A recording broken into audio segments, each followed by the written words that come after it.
Hi friends, welcome back to our channel tailor Suma. నేను మొన్న joint cutting అయితే పెట్టాను కదండి. ఇదైతే స్టిచ్చింగ్ వీడియో అనమాట. మొన్న కటింగ్ వీడియో పెట్టాను, ఈరోజు స్టిచ్చింగ్ వీడియో అయితే పెడుతున్నాను. ఎవరైనా సరే అంటే కొత్తగా నేర్చుకునే వాళ్ళని ఈజీగా కుట్టుకునే విధంగా అయితే చూపిస్తాను. అందుకన్నా ముందు మన ఛానల్ అయితే ఫస్ట్ టైం చూసేమంటే సబ్స్క్రైబ్ చేసుకోండి. అలాగే వీడియోకి అయితే చిన్న లైక్ అయితే ఇవ్వండి ఫ్రెండ్స్. ఇప్పుడైతే మనం వీడియోలోకి వెళ్ళిపోదాం. ఫస్ట్ అయితే బ్యాక్ పార్ట్ తీసుకొని దానికైతే మనం కింద నడుం పట్టీ తీసుకోవాలి. నడుం పట్టీకి నేను కటింగ్ చేసేటప్పుడే నడుంకి బెల్ట్ వేసుకోవడానికి ఇలా ముందే కట్ చేసుకున్నాను. ముందే కట్ చేసుకోవడం వల్ల మనకి స్టిచ్చింగ్ అప్పుడు చాలా అంటే చాలా ఈజీగా అయితే తొందరగా అయిపోద్ది అనమాట బ్లౌజు.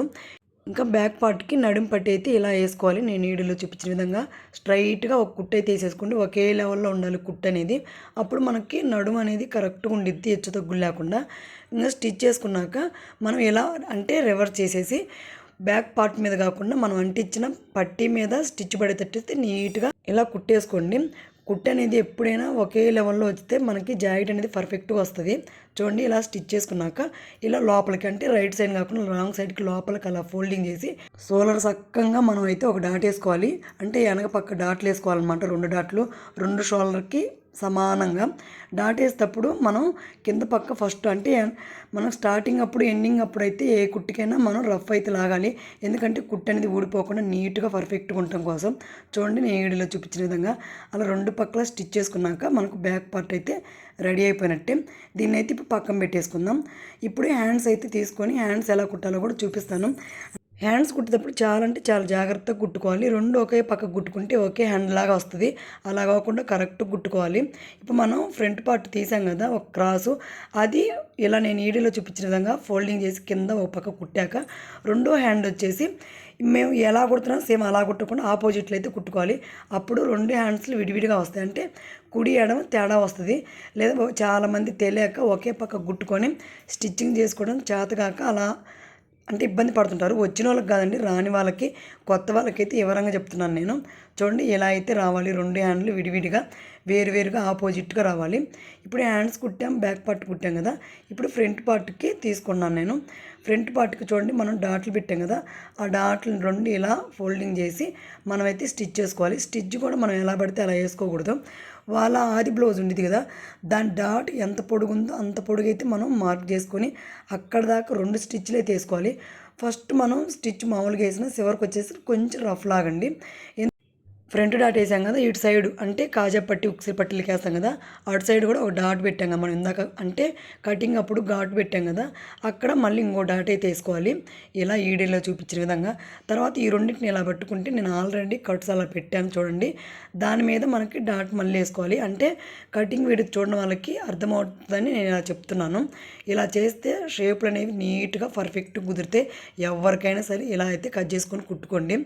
తర్వాత రెండోది అంటే అది ఎడం వైపు కదా, ఇప్పుడు కుడివైపు 2 ఒకవైపు వచ్చేటట్టు కుట్టుకోకుండా వేరువేరుగా కుట్టుకోవాలండి. చూడండి, నేను వీడియోలో చూపించిన విధంగా ఇలా అయితే ఫోల్డింగ్ ఇందాక అది లోపలికి మడచాం, ఇదైతే బయటికి మడవాలి. అందుకని చూసి జాగ్రత్తగా అయితే డాట్లు అయితే వేసుకోండి. ఎవరికైనా ఈజీగా కొత్తగా నేర్చుకునే వాళ్ళు కూడా బాగా ఈజీగా కుట్టుకోవచ్చు. వాళ్ళ బ్లౌజ్ వాళ్ళైతే కటింగ్ అంటే మిషన్ వస్తే చాలు ఈ బ్లౌజ్ ఎవరైనా కుట్టుకునేటట్టుగా నేనైతే చూపిస్తున్నాను. ఇప్పుడు ఫ్రంట్ పార్ట్ 2 డాట్లు వేసాం కదా, ఇప్పుడు షేప్ పట్టీలు ఎలా కుట్టాలో చూపిస్తాను.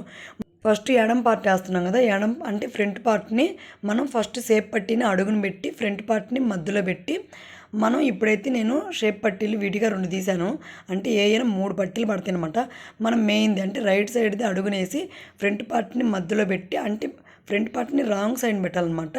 చూడండి, నేను వీడియోలో చూపించిన విధంగా అలా పెట్టి స్టిచ్ చేసుకుంటూ డాట్ని అటువైపు మడవాలి. చూడండి, నేను వీడియోలో చూపించిన విధంగా అలా మడిచి పాదం ఖర్చు మీద నీట్గా కుట్టు అనేది మనం రైట్ సైడ్ అంటే రైట్ది అసలు ముక్క మనకు అడుగు పెట్టే కదా, దాని ప్రకారమే స్టిచ్ చేసుకోవాలి.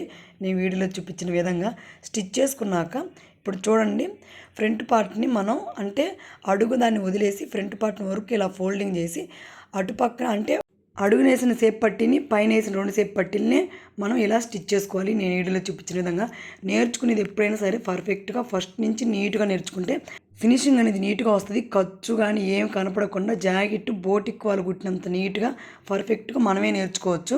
చూడండి, ఇప్పుడు నేను వీడియోలో చూపించిన విధంగా లోపల నుంచి ఇలా బయటికి తీస్తే ఖర్చు అస్సలు కనిపించదు. మనం షేప్ ఎటు వేసామనేది కూడా ఎవరికి అర్థం కాదు. ఇలా వేస్తే ఇది అర్థం కాకపోతే ఈసారి మీకు ఈజీగా ఇంకో రకంగా చూపిస్తాను. ఇది కూడా చాలా ఈజీ. మనం ఎప్పుడే నేర్చుకునేటప్పుడే పర్ఫెక్ట్గా నేర్చుకుంటే కుట్టేటప్పుడు ఈజీగా కుట్టగలుగుతాం. చూడండి, మనం రైట్ సైడ్ వేసినా రాంగ్ సైడ్ వేసినా ఖర్చే కనిపించట్లేదు. బోటిక్ వాళ్ళు ఇంతే కొడతారు. అంటే బోటిక్ వాళ్ళే కొడతారని కాదు, మనం నేర్చుకుంటే ఇలాగే కుట్టొచ్చు అని మీకు నేర్చుకోవడానికి ఈజీగా చూపిస్తున్నాను. ఈజీ మెథడ్స్లో మీకు కావాలంటే ఈసారి మామూలు షేప్ పట్టి ఎలా వేయటం కూడా చూపిస్తాను. ఇందాక మనం ఎడం వైపున అడుగునేసాం కదా, కుడివైపున అయితే షేప్ పట్టిని పైన పెట్టి వేయాలండి. అదొక్కటి తేడా ఎడంకి కుడికి. ఎడం పట్టికేమో షేప్ పట్టిని అంటే మెయిన్ షేప్ని అడుగునేయాలి, కుడిదానికేమో పైన పెట్టేయాలి. చూడండి, నీ వీడియోలో చూపించిన విధంగా. ఇది కుడివైపుది కాబట్టి 2 షేప్ పట్టీలు ఎగస్ట్రాగా చేసుకుని అడుగునేసి మెయిన్ పార్ట్ని అంటే ఫ్రంట్ పార్ట్ని రైట్ సైడ్ని పెట్టుకోవాలి. దీనికైతే పైన మనం షేప్ పట్టీని అయితే వేసుకోవాలన్నమాట. చాలా అంటే చాలా ఈజీ అండి. కొంచెం కష్టం అనిపిస్తుంది మీకు, కానీ చాలా ఈజీ. ఒకసారి ట్రై చేయండి. కష్టం అనిపిస్తే షేప్ పట్టీలే ప్రత్యేకంగా అయితే చూపిస్తాను ఇంకొక వీడియోలో. చూడండి, నీట్గా ఇలా స్టిచ్ చేసుకున్నాక పాదం ఖర్చు మీద చూడండి, ఫోల్డింగ్ కూడా మీకు చూపిస్తున్నాను ఈజీగా. ఫ్రంట్ పార్ట్ని వరకే ఫోల్డింగ్ చేసి అడుగునేసిన పట్టీలు షేప్ పట్టీలు ఇలా లోపల ఫ్రంట్ పార్ట్ పడకుండా ఒక పాదం ఖర్చు మీద నీట్గా అయితే స్టిచ్ బార్కి వేసి తిప్పేయాలి. అంతే ఫ్రెండ్స్, ఇందాక తిప్పేసినట్టే సేమ్ అంతే. ఇప్పుడు 2 పార్ట్లు అయితే తయారైపోయినాయి కదా. ఇప్పుడు మనం కాజా పట్టి ఉక్సులు పట్టి వేయాలి. కాజా పట్టి ఉక్సులు పట్టి కూడా వేరువేరుగా వేసుకోవాలండి. అందుకని 2 చూపిస్తున్నాను. ఇప్పుడు ఫస్ట్ అయితే ఉక్సులు పట్టి వేస్తున్నాను నేను. ఉక్సులు పట్టీకి చూడండి, నేను మనం ముందే కట్ చేసి పెట్టుకున్నాం కదా అన్నిటికి ముక్కలు, అందుకని ఈజీగా ఉండేది కుట్టేటప్పుడు.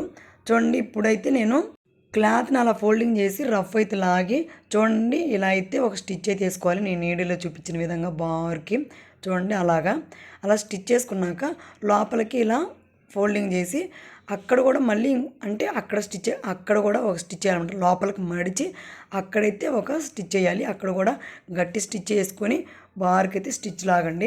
అప్పుడు నీట్గా పర్ఫెక్ట్గా ఉండిద్ది అనమాట. ఇది ఉక్సులు పట్టి వేయటం అనమాట. ఉక్సులు పట్టిని ఎప్పుడైనా సరే ఇలా వేసుకోవాలి. కాజా పట్టిని ఇంకో రకంగా వేస్తారు, దాన్ని ఎలా వేస్తారో కూడా చూపిస్తాను. ఇలా అయితే వేసేసుకున్నాక ఇప్పుడు ఉక్సులు పట్టి కాకుండా కాజా పట్టి అనమాట. ఇది కాజా పట్టిని ఇలా నేను వీడియోలో చూపించిన విధంగా అలా పెట్టి ఫోల్డింగు అక్కడ ఒక రఫ్ లాగి ఇది రాంగ్ సైడ్ని పెట్టి రైట్ సైడ్కి వచ్చేటట్టు ఇలా అయితే స్టిచ్ చేసుకోవాలి. చూడండి, ఇలా స్టిచ్ చేశాక మనం రివర్స్ ఫోల్డింగ్ చేసుకోవాలి పైకి వచ్చేటట్టుగా. ఇప్పుడు పైకి వచ్చినప్పుడు పర్ఫెక్ట్గా ఉండిద్ది అనమాట. నీట్గా చివరికి ఇలా ఫోల్డ్ చేసుకొని మొత్తం లోపలికి అలా మడుచుకోవాలి. చూడండి, వీడియోలో చూపించిన విధంగా మడిచి అక్కడ చివరిన ఇలా స్టిచ్ చేసుకోవాలి. బార్కి ఒక స్టిచ్ చేసేటప్పుడు చివరికి వచ్చాక మళ్ళీ రఫ్ లాగా అనమాట. ఫస్ట్లో అవసరం లేదు, ఎందుకంటే మనం అక్కడ మెడ పట్టి వేస్తాం కాబట్టి. ఇప్పుడు మళ్ళీ దాని పక్కనే మళ్ళీ పాదం ఖర్చుతో ఒక గ్యాప్తో మళ్ళీ ఒక స్టిచ్ చేసుకోండి, ఎందుకంటే మధ్యలో మనకి కాజాలు వస్తాయి కాబట్టి. చూడండి, కాజా పట్టి ఉక్సులు పట్టి వేయటం కొంచెం తేడా ఉండిద్ది, కానీ ఈజీ అనమాట. వేస్తే ఒకసారి ట్రై చేయండి. ఇప్పుడు 2 వేసాం కదా, వాళ్ళ ఆది బ్లౌజ్ తీసుకొని కరెక్ట్గా వచ్చిందో లేదో కరెక్ట్ చూసుకొని ఎగస్ట్రా ఏమైనా ఉంటే కట్ చేసుకోండి. చూడండి, నేను వీడియోలో చూపించిన విధంగా నీట్గా. మీకు అలా అర్థం కాకపోతే అందుకని మీకు అర్థమైందో లేదని మళ్ళీ కింద పెట్టి చూపిస్తున్నాను. వాళ్ళ కాజా పట్టి అంటే ఉక్సులు పట్టిని ఇలా పట్టుకొని చూడండి, మెడ కూడా ఆడదాకా చూస్తే అక్కడ దాకా వచ్చింది, అది ఖర్చు సరిపోయిద్ది. ఇక్కడ కొంచెం ఎక్కువ ఉంది కదా, దాన్ని కట్ చేసేయండి, ఏం కాదు. ఇలా ఎక్కువ వస్తే కట్ చేసుకోవచ్చండి, పర్ఫెక్ట్గా రావాలి కదా మనకు ఆది బ్లౌజ్ ఎలా ఉందో అలాగా. అందుకని కరెక్ట్గా ఆది బ్లౌజ్ ప్రకారమే చూసుకొని కట్ చేసుకోండి.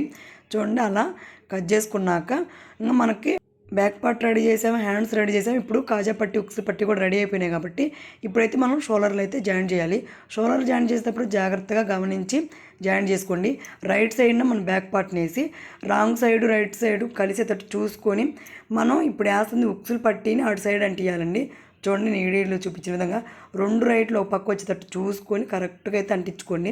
ఇటు సైడు మళ్ళీ కాజా పట్టి ఇలా నేను వీడియోలో చూపించిన విధంగా కరెక్ట్గా వచ్చేటట్టు అయితే మీరు స్టిచ్ చేసుకోండి. అలా 2 స్టిచ్లు అయితే వేసుకోవాలండి. చూడండి, ఈ వీడియోలో చూపించిన విధంగా. ఏదన్నా డౌట్ వస్తే నన్ను కామెంట్లో అడగండి. అర్థమైతే ఓకే, అర్థం కాకపోతే అడగండి, నేను చెప్తాను. షోల్డర్ జాయిన్ చేశాం కదా, ఇప్పుడు హ్యాండ్స్ అయితే కుట్టుకోవాలి. హ్యాండ్స్ కుట్టుకునేటప్పుడు ఎప్పుడైనా గుర్తుపెట్టుకోండి, ఫ్రంట్ పార్ట్కి మనం ఇందాక కరువు తీసాం కదా, అదే ఘాటు పెట్టుకున్నాం కదా, ఫ్రంట్ పార్ట్కి వచ్చేటట్టు మనం కటింగ్లో చూపించానండి నేను. మనం కొంచెం లోపలికి క్రాస్ తీసింది ఘాటు పెట్టుకున్నాం గుర్తు కోసం, అది ఫ్రంట్ పార్ట్కే రావాలి. అలాగే మనం సెంటర్ ఘాటు పెట్టుకుంది కూడా షోల్డర్ చక్కగా రావాలన్నమాట. అలా వస్తేనే జాకెట్ అనేది పర్ఫెక్ట్గా వస్తుంది. హ్యాండ్స్ కానీ ఎక్కడైనా లూజ్ లేకుండా ఉగ్గు లేకుండా పర్ఫెక్ట్గా వచ్చింది అనమాట. హ్యాండ్ అలా అంటించుకున్నాక 2 స్టిచ్లు అయితే వేసుకోవాలి నీట్గా, ఎక్కడైనా ఉగ్గు లేకుండా. ఇప్పుడు రెండో హ్యాండ్ కూడా సేమ్ అంతే అండి. కాకపోతే రైట్ రాంగ్ చూసుకొని మనం పర్ఫెక్ట్గా ఫ్రంట్ కళ్ళు అంటిస్తున్నామో బ్యాక్ కళ్ళు అంటిస్తున్నామో మనం ముందే క్రాస్ తీసిన కళ్ళి డాట్ పెట్టుకుంటాం కదా, ఘాటు అంటే కట్టు పెట్టుకుంటాం కదా, ఆ కట్టు ఫ్రంట్కి వచ్చేటట్టు చూసుకొని మనం హ్యాండ్కి కూడా సెంటర్లో పెట్టుకున్న ఘాటు అంటే ఆ కట్టు కూడా మనకి షోల్డర్ చక్కగా వచ్చేటట్టు చూసుకొని పర్ఫెక్ట్గా అయితే స్టిచ్ చేసుకోవాలి. అప్పుడే మనకి బ్లౌజ్ పర్ఫెక్ట్గా వచ్చిద్దండి. ఇలా 2 స్టిచ్లు వేసుకున్నాక మనం హ్యాండ్ పొడవు అనేది చూసుకోవాలి. హ్యాండ్ పొడవు చూసుకొని ఎక్కడ దాకా వచ్చిందో అక్కడ దాకా ఒక మార్క్ అయితే పెట్టుకొని దాన్ని ఫోల్డింగ్ అయితే చేసుకోవాలి. అది హెమ్మింగ్ కోసం అనమాట. హెమ్మింగ్ కోసం ఫోల్డింగ్ చేసుకొని మనం జాయింట్లు అయితే చేసుకోవాలి. జాయింట్ చేసేటప్పుడు కూడా ఎప్పుడైనా హ్యాండ్ లూజ్ ఎక్కడ దాకా వచ్చిందో చూసుకొని హ్యాండ్ లూజ్ దగ్గర మళ్ళీ షేప్ పట్టి అంటే ఏ పార్ట్కి ఆ పార్ట్ అంటే కుడివైపుది కుడివైపుకి ఎడమవైపుకి మనం కరెక్ట్గా ఎక్కడ దాకా వచ్చిందో దానికన్నా ఒక్క పాదం ఖర్చు ముందుకే డాట్ అనేది అంటే మార్క్ అనేది పెట్టుకోవాలి. ఎందుకంటే మనం డైరెక్ట్ కుట్టి అయితే వేయకూడదండి, ఎందుకంటే బిర్ర ఇద్ది ఒక్కోసారి. అందుకని చెప్పేసి కొంచెం లోపలికి వేసేసి తర్వాత మళ్ళీ చూసుకొని కరెక్ట్గా వేసుకోవచ్చు. నేను వీడియోలో చూపించిన విధంగా అలా అయితే మార్కులు అయితే పెట్టుకోండి నీట్గా. చూడండి హ్యాండ్కి అయితే మార్కు పెడుతున్నాను. చూడండి హ్యాండ్ వచ్చేసి లూజ్ వచ్చేసి ఇక్కడ పాదం కన్నా ముందు అక్కడ దాకా ఉంది. నేనైతే ఒక్క పాదం ఖర్చు లోపలికి అంటే అటుపైకి వేస్తున్నాను అనమాట, ఇటు వేయకుండా. ఇక్కడ కూడా అంతే చూడండి, అక్కడ దాకా వచ్చింది కదా, నేను అక్కడ దాకా కుట్టేస్తున్నాను. మీకు అర్థమవటం కోసం నేను గీచి చూపించాను అనమాట. ఇక్కడ కూడా అంతే 2 అయితే నేను మార్కులు వేసాను చూడండి. అది అసలు అది మనం కొంచెం వెనక్కి వేయాలన్నమాట. పర్ఫెక్ట్గా ముందే వేస్తే ఒక్కోసారి తేడా వస్తుంది. అందుకని 2 బెట్ ముక్క కదా, ఒక్క కుట్టు లూజే వేసుకోవాలి, ఎందుకంటే సింక్ అవుతుంది కాబట్టి. లేదు వాళ్ళు పర్ఫెక్ట్గా అంటే దాని మీద వేసేసుకోవాలి మనం.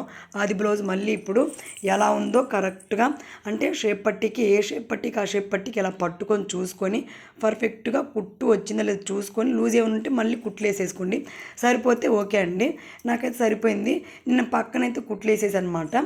బ్లౌజ్ని ఈ విధంగా పెట్టి చూడటం వల్ల మనకి ఎక్కడ లూజ్ ఉందనేది తెలిసిపోయింది.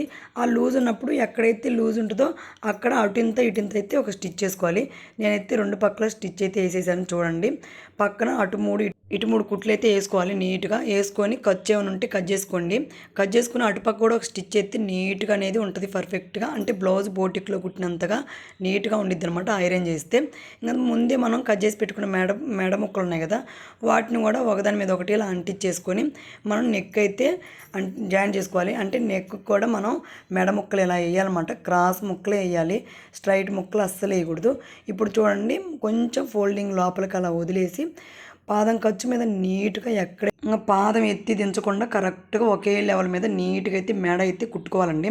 ఎందుకంటే మన జాయింట్ మొత్తంలో కూడా మెడ షేప్ లేనండి పర్ఫెక్ట్ రావాల్సింది. అందుకని చెప్పేసి మెడ కుట్టుకునేటప్పుడు జాగ్రత్తగా కుట్టుకోండి. చూడండి పాదం ఖర్చు మీద నీట్గా పాదం ఎక్కడ ఆపకుండా నీట్గా అయితే ఇలా పర్ఫెక్ట్గా మెడ అయితే కుట్టుకోవాలి. అప్పుడే బ్లౌజ్ అనేది పర్ఫెక్ట్గా వచ్చిద్ది, ఫినిషింగ్ కూడా నీట్గా ఉండిద్దండి. ఓసారి ట్రై చేయండి. ఇప్పుడు నేను చూపించిన విధంగా అయితే ఎవరైనా కుట్టుకోవచ్చండి, అంటే కొత్తగా మిషన్ నేర్చుకునే వాళ్ళు కూడా ఈజీగా కుట్టుకోవచ్చు. ఇప్పుడు చూడండి మెడ అయితే మనం అంటించాం కదా, అది ముక్క. ఇప్పుడు దాన్ని ఎలా ఫోల్డింగ్ చేసుకోవాలో చూపిస్తాను.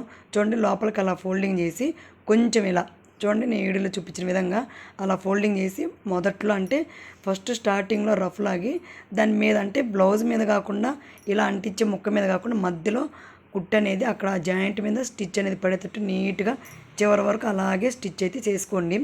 చాలా అంటే చాలా బాగుండిద్ది. హెమ్మింగ్ కూడా చాలా నీట్గా పర్ఫెక్ట్గా వచ్చింది ఇలా కుడితే. చూడండి మొత్తం కుట్టేశాక ఇప్పుడు మనకి ఎక్స్ట్రా ఉంది కదా, ఆ ఖర్చుని అయితే నీట్గా కట్ చేసుకోండి. ఇది కట్ చేసేటప్పుడు అంటే మెడపేలికి కట్ చేసేటప్పుడు మనకి చాలా అంటే చాలా పర్ఫెక్ట్గా జాగ్రత్తగా కట్ చేయాలండి. ఏమాత్రం మెడ దిగిందంటే ఇంకా పనికిరాదన్నమాట బ్లౌజు. అందుకని చెప్పేసి చూడండి మొత్తం నీట్గా కట్ చేశాక బ్లౌజ్ అయితే అయిపోయింది. ఫినిషింగ్ అయితే ఇలా వచ్చింది. చూడండి కొత్త వాళ్ళని ఈజీగా కుట్టుకోవచ్చు, ఒకసారి ట్రై చేయండి. మీకు ఎలా వచ్చిందో కూడా నాకు కామెంట్ చేయండి. ఇంకా మీకు ఏమైనా డౌట్ ఉంటే నాకు కామెంట్లు అడగండి, నేను రిప్లై ఇస్తాను. ఓకేనా ఫ్రెండ్స్, ఈ వీడియో మీకు నచ్చితే లైక్ చేయండి, మన ఛానల్ని అయితే సబ్స్క్రైబ్ చేసుకోండి. మరొక మంచి వీడియోతో మళ్ళీ కలుస్తాను. వీడియో నచ్చితే మాత్రం లైక్ చేయండి ఫ్రెండ్స్. ఓకేనా, బాయ్ మరి.